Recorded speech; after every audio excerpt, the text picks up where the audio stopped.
So here we are. We are on I think this is week 6 of our podcast. Week 6. But actually week halfway 5 there. of the 10 reasons is getting a bit confusing because we started with an introduction all about renewing our minds. So this is week 5 of the 10 reasons why. And today we're looking at safety and protection. So it's kind of an interesting one. We were sort of talking about this earlier and we were saying this all kind of went crazy during COVID.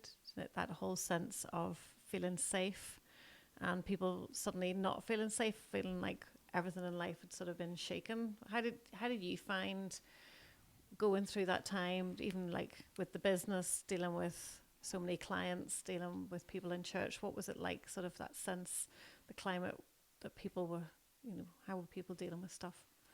I think, do you know what? I think the world kind of collectively lost its mind a wee bit, to be honest. I remember at the start, like before everything went really crazy, and the news was talking about Wuhan, and is it Wuhan? It was somewhere in China. Yes. I remember standing in a coffee shop in Belfast, and it hadn't actually.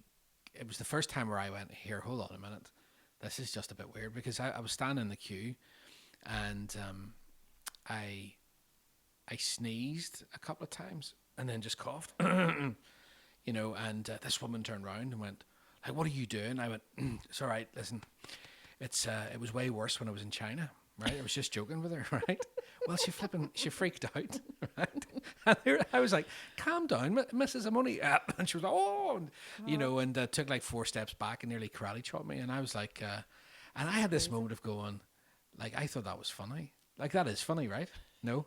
It is funny. It is quite funny, isn't it? It was way worse when I was in China. And anyway, she didn't find it that funny. And I remember I felt a wee bit, but not, actually I didn't feel bad. That's a lie. I just kind of went, what on earth is going on here? This woman's gone half crazy in Starbucks because I coughed. And I remember another incident actually when we went for a walk in Tollymore, and there was a lady in front of us. Again, it was one of social distancing, so everybody was out walking, but everyone was keeping the distance from each other. Tollymore being the big open air mountainous park. Yes, right. So we were out in Tollymore walking, and this lady was holding her little toddler, and the toddler dropped a glove. So I remember you bent down to pick it up to give to the lady. And she just turned around and said, leave it on the ground. Do you remember? Because you were touching it. And you were like, sorry, love. Sorry, crazy lady. But it's this sense of, it suddenly brought out all these emotions in people. And it's very strong emotions. But you realise it was because people were so afraid. And they were literally afraid for the safety. Do you know what? Do you know what I think it was about? I think we're the first generation, or this generation has not experienced... generally speaking, okay, I know growing up in Northern Ireland over 30 years, we did experience different levels of danger than probably some people even listening to this would have understood. We had the Troubles, and even the way that I grew up in my own family, there was a lot of unsafe moments, put it that way, because of the situation with terrorism and all the rest of it. But generally speaking, we're not like the Second World War generation, or, where we had to face like present and immediate danger. The kind of the world's been going on this upward curve of like relatively, like planes don't crash as often as they used to, which is great news for people who like going on holiday. Yeah. But like you took your chances in the 50s if you got on a jet. Like there was, might have arrived, might not. Those things fell out of the sky. But now we kind of like no one thinks 2 thoughts about getting on an EasyJet to Liverpool, right? You don't probably think, am I going to make it? The scariest thing my kids have to deal with is, has mum cooked something that's out of date? Yes. Well, you do. You do. For people who are listening, yeah, what you need to know is... We live with a bit of danger in our house. I think it's the English. Might be 3 days out of date. I think it's the English in you. You English people are way riskier. Like I can't, I won't, like, and if you're listening to this, I will not eat anything. Those dates are on there for a purpose. Whereas Penny has been known like 3 or 4 days eating coleslaw, and I'm like, if you don't make it through the night, I'll know it's the coleslaw that got you. Are the policies up to date before you eat that coleslaw? That's all I want to know. And but what it was is I think that when it comes to safety and protection, for the first time, I think we were all confronted with the fact of we're mortal. Mm-hmm. Life is not just about getting bigger and better and brighter and shinier. You might be able to travel and do lots of different things that are different, but there is a sense of the fact that, because most of the like in our pretty privileged position, where in the West, most of the trouble in the world is seen through a screen.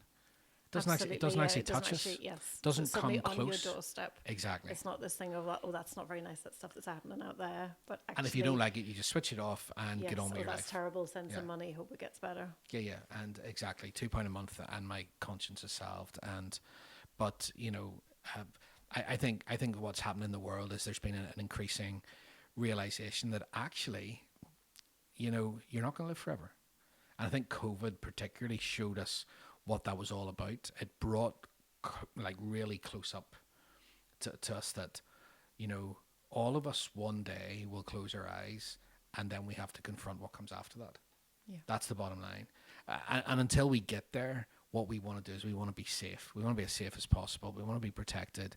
We want our kids to be okay. We want ourselves to be okay. And that's good and that's right. Yeah. And I think that's, but it certainly came into focus for me through the whole COVID thing. Absolutely. So this issue around safety, like you said, we want to be safe, we want to feel protected. How deep is that sort of need in us? I don't think we need to feel bad about it. I think, we are built, like the way God built us was, we're built with a set of needs, right? And I think like it's okay to want to be safe, because the most primal need that we have is for our like physical stuff. So we need food and shelter and like a roof over your head. You need food in your stomach. You need to be able to provide. Like all of our behavior is driven towards meeting those needs. And that's why we go to work, right? Unless you're independently wealthy, you go to work to earn money, to keep a roof over your head, to feed your kids, to put clothes in your back. Because, and you see whenever those needs are not being met, all this other crazy kind of behavior happens, right? So that's normal.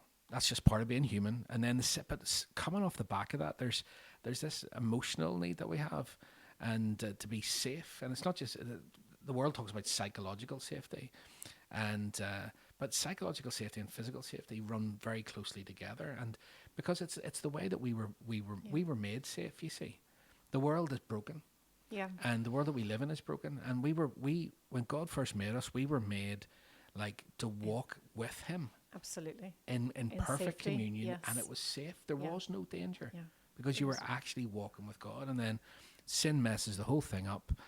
We're living in the consequences of that, and now we have to navigate through a very broken world, like a world that's broken with broken people in it. And so that's kind of and brokenness in us as well. So like in all of that, it creates potentially a very unstable, unsafe environment, with pandemic. You think, but it's not even like just about physical health. It's things like, the economy could be like flat on its backside next year. We could all be like eating grass and living in caves, and because interest rates are going to go to whatever. But it's like literally everything that we listen to on the media. I suppose it's the fact that there are a lot of things that are real, that are happening all around us, that we are aware of.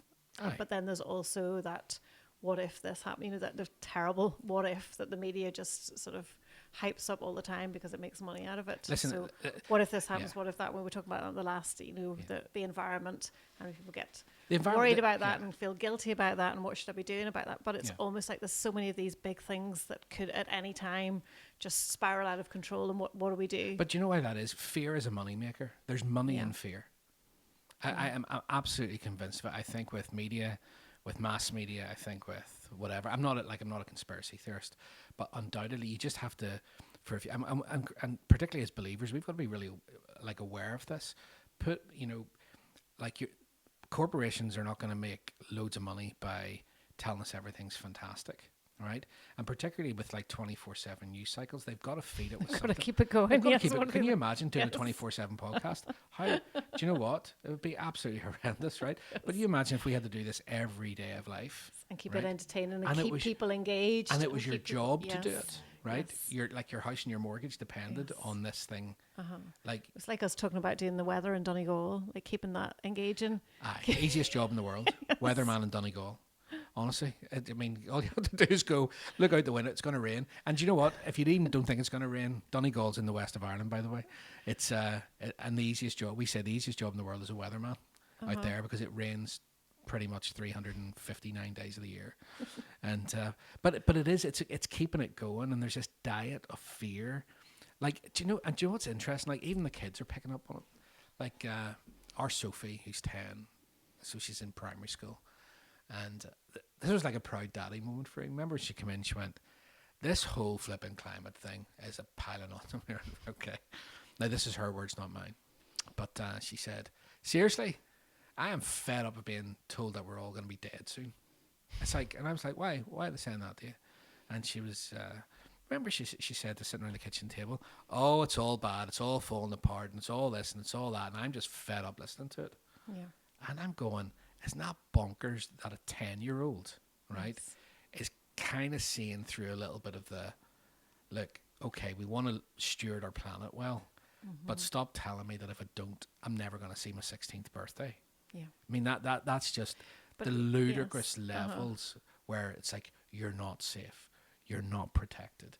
This world is just going to eat you up. It's just bonkers. It's out of control, actually. So I think... So as you were saying, as believers, then, so how can we have confidence that we are different? How can we sort of, because we're in the world, we can't, Aye. walk around and deny stuff Yes. that's going on and think that it's, there's two approaches, isn't it? You can either kind of get really sort of go with what the world is saying and panic and say you're a believer, but really don't believe anything that the word's telling you. Or then some people go to the other extreme and just deny everything. So how do you have, a walk and find freedom and understand how God wants us to navigate life? Well, it's can you?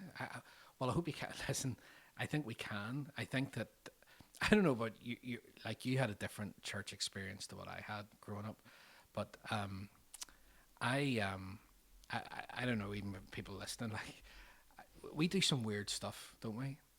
When it comes to like how do you navigate through life and safety. For years I prayed for a hedge of protection. Have you ever done that? I don't even know what that means. Is that like a literal hedge? No.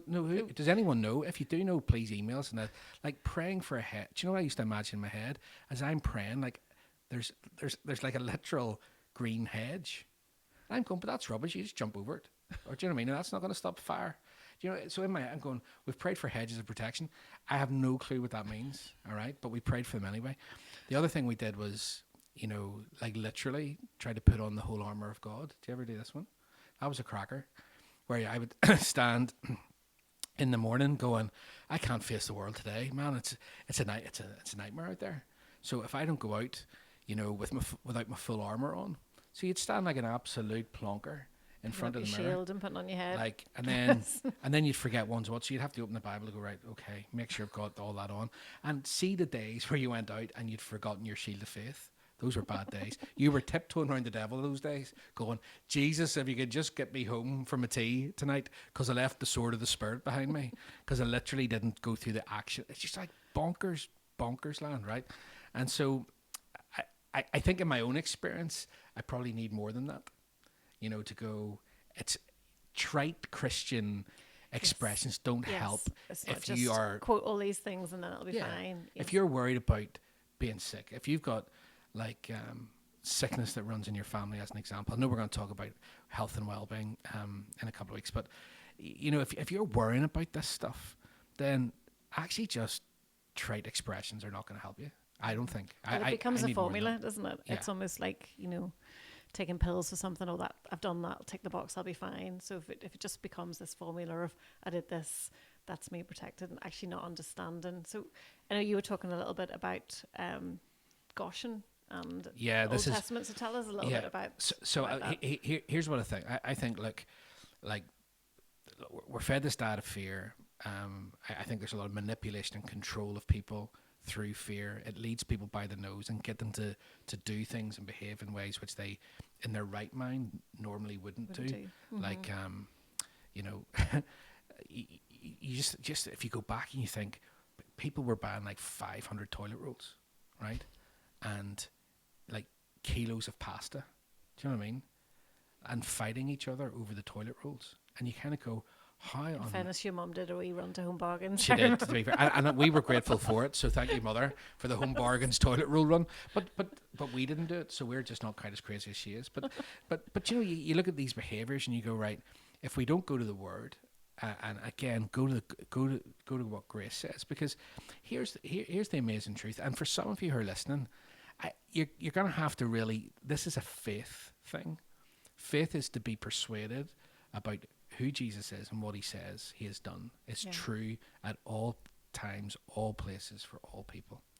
And so by faith, we have got to, see it on the inside and then believe that, because if we look at the natural world with our eyes, we're going to be knackered. So actually what the word says in Psalm 91 is there's a difference. Actually, it's in Exodus 8. I'll go through that Goshen bit. Can I read it? Would that do? So it says in Exodus 8, but on that day I will set apart the land of Goshen, where my people dwell. This is talking about the people of God. So that, listen to this, no swarms of flies shall be there, and that you should know that I am the Lord in the midst of the earth. Right? Therefore, I'll put a division between my people, God's people, and your people. Yeah. So he says, here I am. Goshen means the place where people draw near. So the people who are near to God, God's own people, he says he makes a difference. Yeah. And he says, I will supernaturally have my hand on you in the middle of the earth. It's not like, again, we went through a period in my growing up where we would pray that, we have our hope is that the Lord comes back, but we would be like, will you come back like right now, sort of thing, like get us out of here. And the Lord goes, no, in the middle of the earth, you can be favored and blessed and protected and live safely. And that's the Lord's work to do that, because you can't do it. Yeah. And it's recognizing that supernatural presence of the Lord.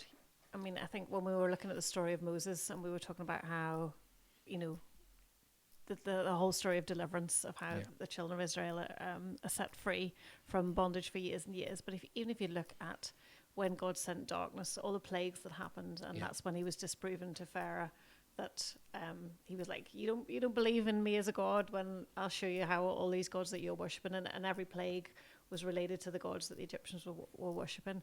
But that when he sent the darkness, that was the supernatural darkness. It wasn't just that the sun was no longer there and it was nighttime. It was literally, there was no way that they could find light, no matter what they tried to do, because otherwise they would have just lit lamps. Oil lamps, but it was completely dark. So that was supernatural. But then where the children of Israel were, there was light, and it wasn't because the sun was up, and where they were, it was a supernatural light. And I think what we have to recognize is it's supernatural. Yeah. And it is, like you said, it's actually believing. We can't see it, so we find it hard to actually believe. How can we be protected? How can we be sure that when we're getting on this plane, we're going to be fine? How can we be sure that when we're driving, like, I've got a fear of lorries behind me on the road, and I start to panic. I have this fear of like being sandwiched between too many lorries. But so I find myself praying in tongues lots when I'm driving. You think it's probably a good thing anyway, Penny, to be on the safe side. Well, it's good for everybody else as well, I think. Absolutely. Just kidding. Keep praying. But there is a supernatural protection. But I think why at times as believers we struggle is because it isn't logical. It isn't something we can fathom in any way in our minds. No, we have to take the truth of the word, right?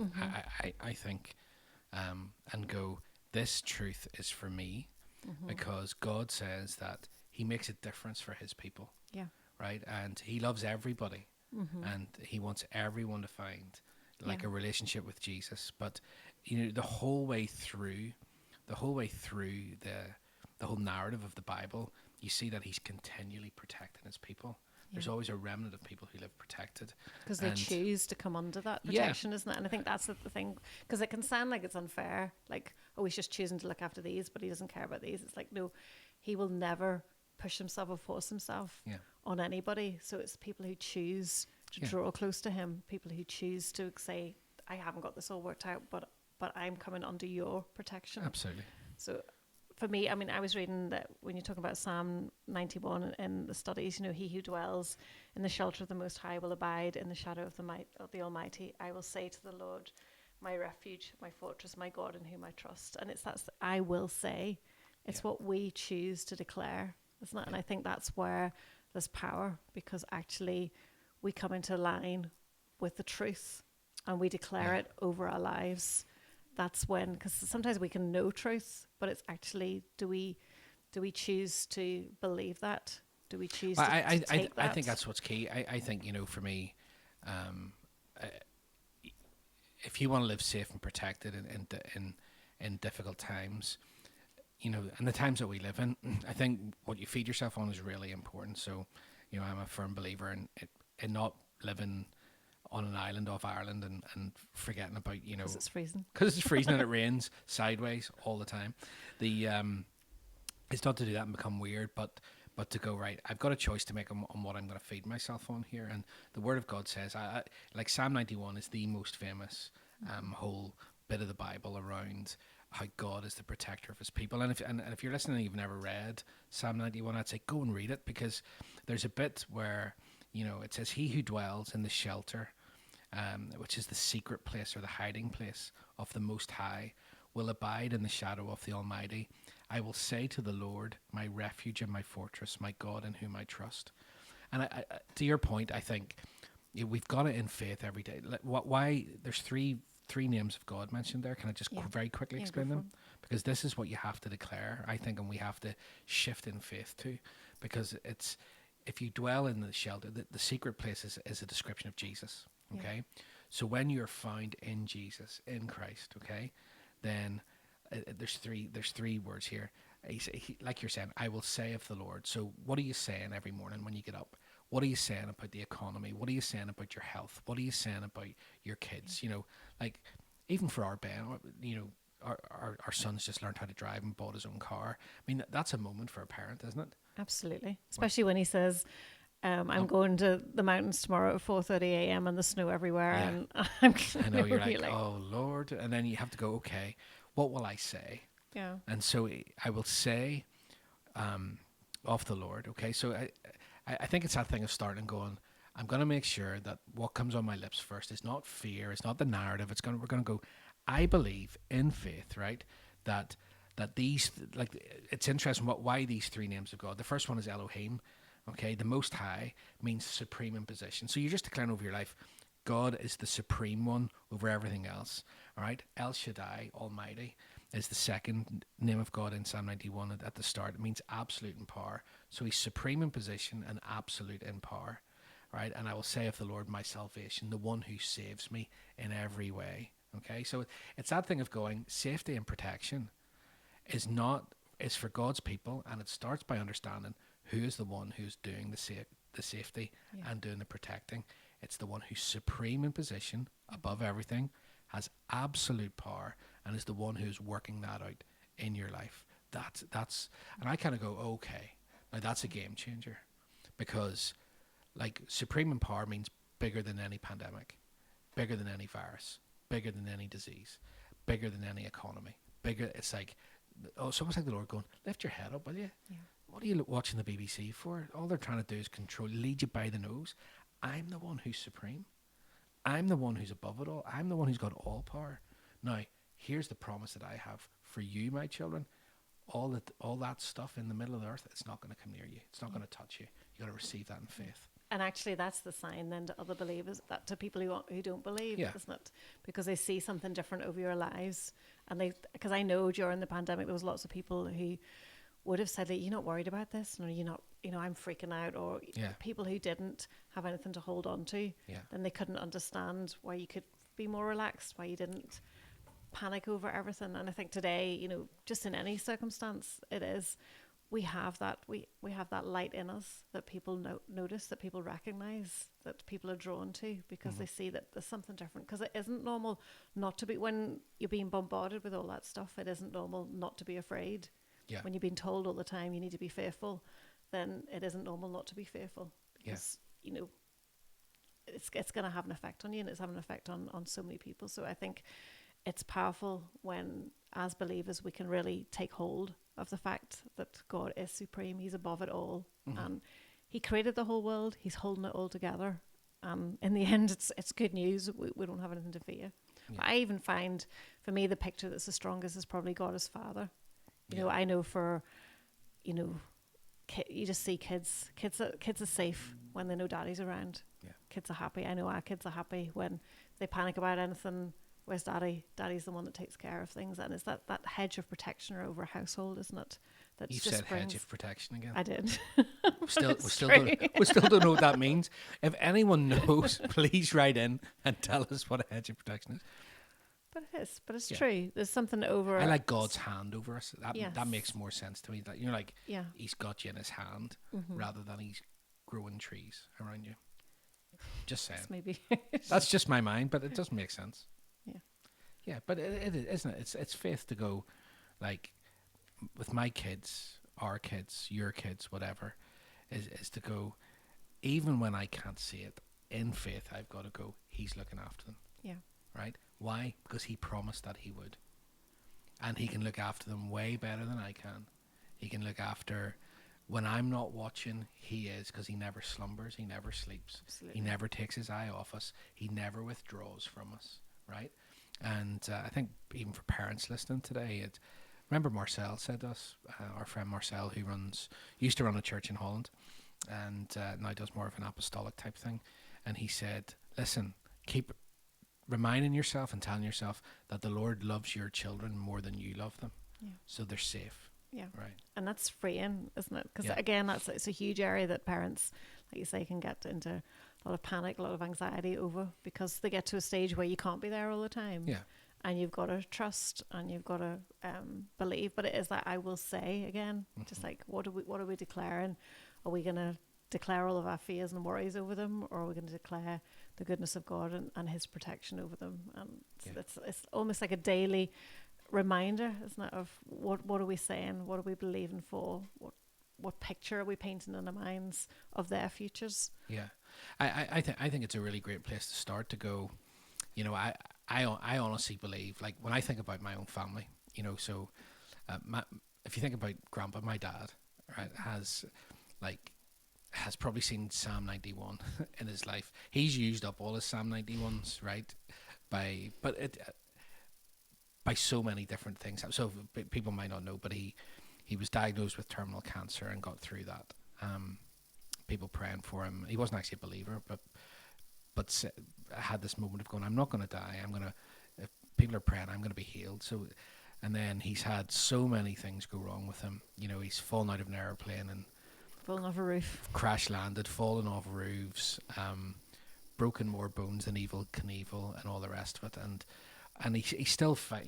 When the doctor said he would have been dead 30 years ago when I was a kid from cancer, he's still around today. And do you know what's interesting? You kind of look at that and you go, there was something even with him that cooperated with God, even when there was something in him around truth. If you ask him, he would say things like, no, I am going to be okay. And that was even from a non-believer. So he had pictured on the inside of him that he would grow up and see Peter, my brother, and I grow up. And he said, no, I'm not going to die because I'm going. So there was something about him agreeing on the inside, right? Yeah. So how much more in faith? Yeah. Does that make sense? Yeah. As believers, how much more? As believers, we can actually align. I think he was actually reflecting part of God's purpose for him, even though he hadn't quite got it at that stage. He had some understanding of faith, but we can actually see here, the Lord says, if you align yourself with this truth, you believe it in faith, then, like, in all the things that you can't control, I'm underneath all of that. I'm behind you, in front of you, to the side of you, moving circumstances and situations and everything else, so that, I kind of think we almost, do you know one thing that annoys me? Can I just say? There's so many. There's lots of things. Which one is it going to be? I seem reasonably grumpy for someone so young. Do you know when you open the door for someone in a shop and they don't say thank you? What's this got to do with safety? There's a point, okay. Right? The point is, things happen sometimes and you don't even realise. Okay. So, do you know if you open a door and people just walk through it and they pretend like you're not even there? I've started to say thank you, it's not very gracious, but you kind of go, I'm not I'm happy to be a doorman in the house of Fraser or whatever, and not the house of the Lord. And but it's almost like those people walk through, and whether they noticed or they didn't notice, their passage was clear because somebody was standing holding the door. Do you get that? Yeah. And I kind of think there's so much of this truth that is already sitting in our lives, that God goes before us. Yes. It says He makes our path straight. Yeah. He kind of opens it, and we don't walk into so many doors, right? and smash our faces off the glass because he's already paved the way. He's already Yes. paved the way. Yeah. And this promise is not just for the big things. It's like Little everyday things life. every We day. are living in the safety and protection of God in a dangerous Yes. world, and half the time we're not even aware of it. Yeah. Does that Yeah. make sense? Oh, absolutely. I mean, there's been a number of times we've been driving on motorways and I've gone, oh my goodness, that was close. Or Aye.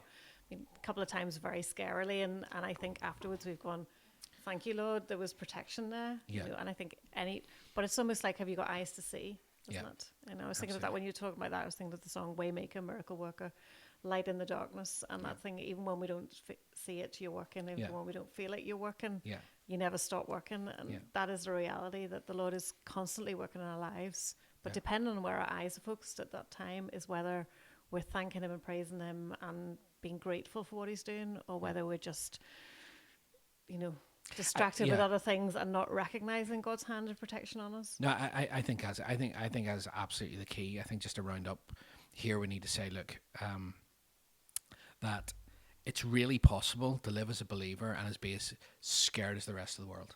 Yeah. Right?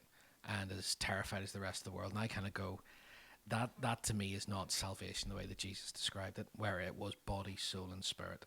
It was all of you being, isn't it the word irene, at peace, right?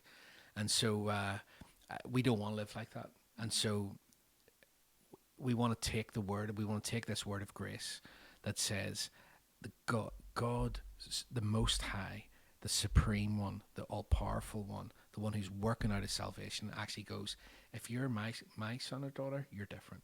Yeah. You're different. Because I have put a division between you and my people. I'm not judging other people, but there's a divine protection under the hand of God. Now there's protection, actually, God's grace means that there's common grace, isn't there? That the rain falls on the righteous and the unrighteous and all the rest of it. And I think that's right. And I think, but I want to navigate my way through this world in faith, going, as for me and my house, right, we're safe under the hand of God. Yeah. Safe and protected.